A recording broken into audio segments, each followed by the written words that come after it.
East End Disability Associates serves more than 600 individuals with developmental disabilities in the East End of Long Island. Founded in 1993, EDA has continued to innovate its services as economic realities have shifted. Lisa Meyer-Fertal is the CEO and described the challenges an agency like EDA faces and how they plan to meet them. Hello, I'm Lisa Meyer-Fertal. I'm the Chief Executive Officer for East End Disability Associates.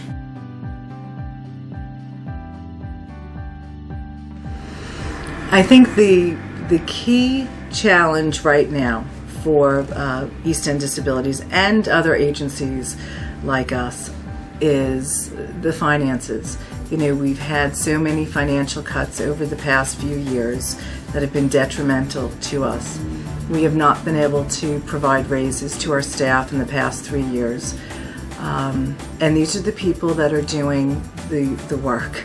The heavy work of the organization. They're caring for people with disabilities, making sure that they're meeting every single point to their plans every day, caring for them when they're sick, dealing with behaviors, tucking people in, helping them bathe. These are the people doing the real work. That is probably the biggest challenge for us right now. You know, so the finances, how that's going to change as managed care comes to our organization is still unknown. And I think once we know what those numbers are going to be for us, we'll be able to at least plan for that. So I think that's the biggest thing. You know, I think the other challenge is for a smaller organization. You know, there's been a lot of question about whether it makes sense for us to stay as a separate entity. Should we partner? And that's a challenge, looking at what we're supposed to do with, you know, our organization that we've all contributed and worked very hard towards, and our staff here are very proud of the work that they've done. So there's going to be lots of different planning that's going to have to go into what the future brings to us. But I think the biggest challenge has been the finances.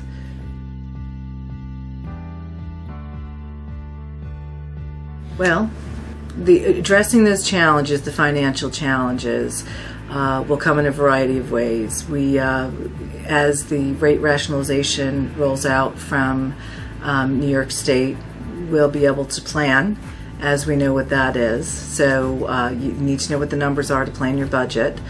I think utilizing technologies to create more efficiencies will continue to integrate those. We're working with a company that does some remote staff monitoring, and we are very interested in that. We're going to be utilizing and experimenting in one of our homes to see how that works. I do believe that's the wave of the future, that we're going to have both virtual staff as well as real staff in real time that will be there. And I think that's a way that we're going to integrate those systems, and I think it can make sense.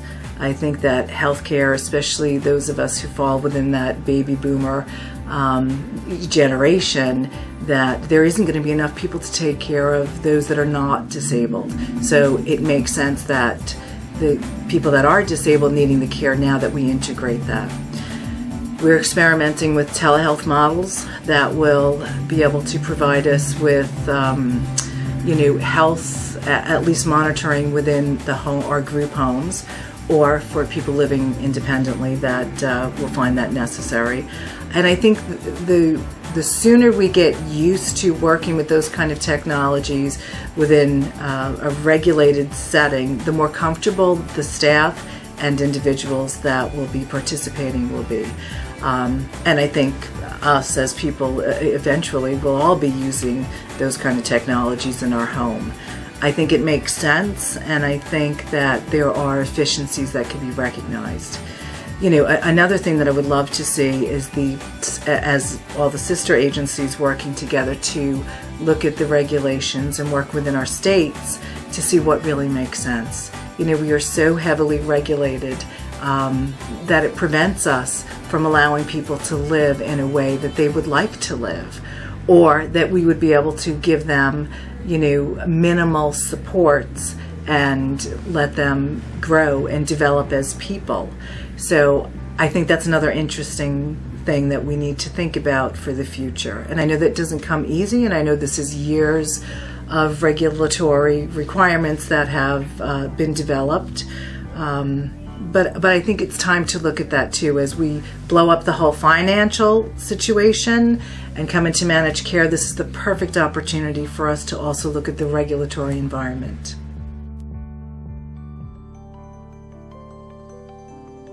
I think working together and thinking about how we can change the way the system is functioning right now.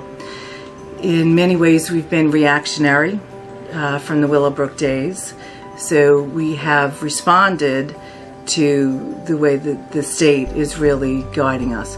What I'd really like to see is us come together and look at how the regulatory requirements are challenging and a nuisance at sometimes, and how we've all gotten so risk averse.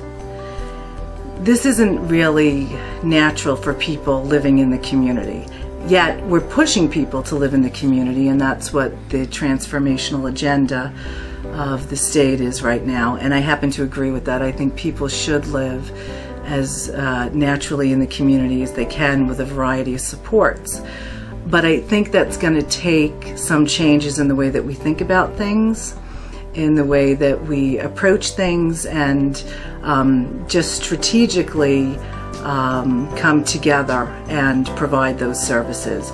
I think in the future we're going to have to all work together to provide many different kinds of services. Using technologies, I think, is something that we need to integrate for safety, for management, for staffing. I think there's a variety of ways that we need to look at that.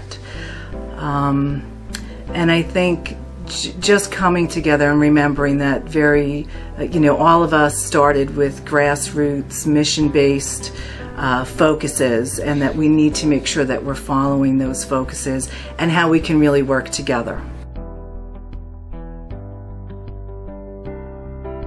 I think this is a time of both challenge and optimism, because I think that for families and individuals with disabilities, since the system is changing, it does provide us with these great opportunities. And I think bringing families together and individuals with disabilities, partnering with agencies to promote the best kind of enhancements in your life that you can receive, I think, is the goal of East End Disabilities. For us, serving the East End of Long Island has always been, a focus. We would want to continue to provide those services out here, and also work with the other naturally occurring organizations that are out on the East End of Long Island. I would encourage our families to think about ways that you can help our organization and others supporting people with disabilities. It's a different time. It's a time where individuals with disabilities and their families are going to be required to have a greater responsibility in your life, in life planning, and in the future planning for your individual family member with disabilities. And I think that's a change. That's a change in our system. The New York State system has, primarily since the time of Willowbrook's closure, basically taken care of all the needs of someone disabled. And it's sometimes at great cost to that person, because there's been a divide between the family and the individual with disability, or a separation between agency and family. I think what I would say to my families that we provide services to here is we need to really integrate that family function into the EDA family, so we can together take care of the individual with disabilities and provide them with what they need. Not necessarily what's out there, but what that person needs, and that's truly an individual, person-centered approach.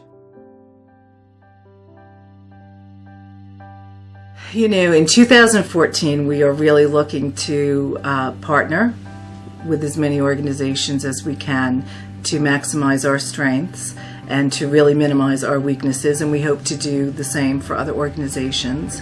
We want to create as many efficiencies as possible, whether that's in purchasing, in staff, in utilizing technology to provide staffing, to assist, to leverage the technology. I also think that we're looking at creating those newer services that New York State OPWDD has talked about through the FMS and the CSS program and brokering. We're really harnessing that, and those programs are very natural for us because we've been providing individual support services for close to 20 years, and those services are non-certified programs, financial management, and really creating a program for the person to bring in all the services so they can live as independently as possible. We've been doing that and doing it pretty successfully.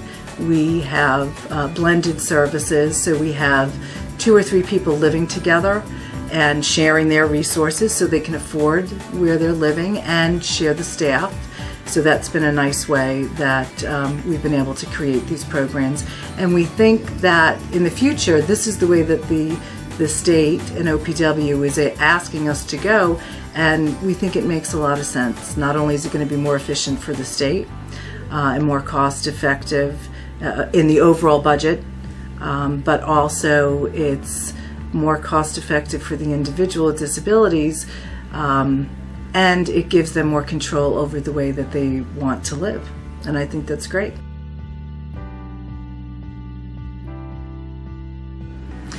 So I am fortunate enough to be the mom of an adult child who has autism, neurological impairment, sight impairment, and hearing impairment. My son Andrew is 31, and he, when he was diagnosed as a child, a baby, it was very, surprising. This wasn't quite what I had signed up for and wasn't what I expected. And the only other interaction I had was a neighbor who was disabled, and I had an aunt. And this is something that always sticks with me, is that my aunt, who was disabled, they always sat her at the kids' table. And when I was little, we came from a very large German family. I never liked that. It never felt right to me that Aunt Catherine had to sit at the table.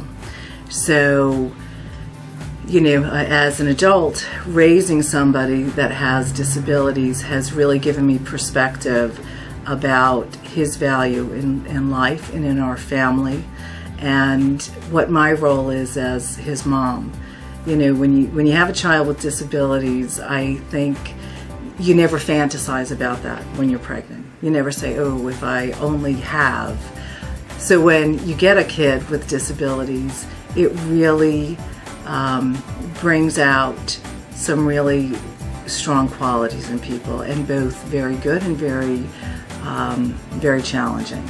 And I think for me, as someone who, believe it or not, was a very shy person, my son really encouraged me to speak for him and to make sure that he got all of his needs met.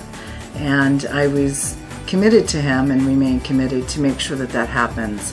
So, I have a lot to thank him for in what I've done with my life. And I think that, and I have a lot of people to thank in his care and the quality of care that he gets in his life. So it's been a pretty amazing journey.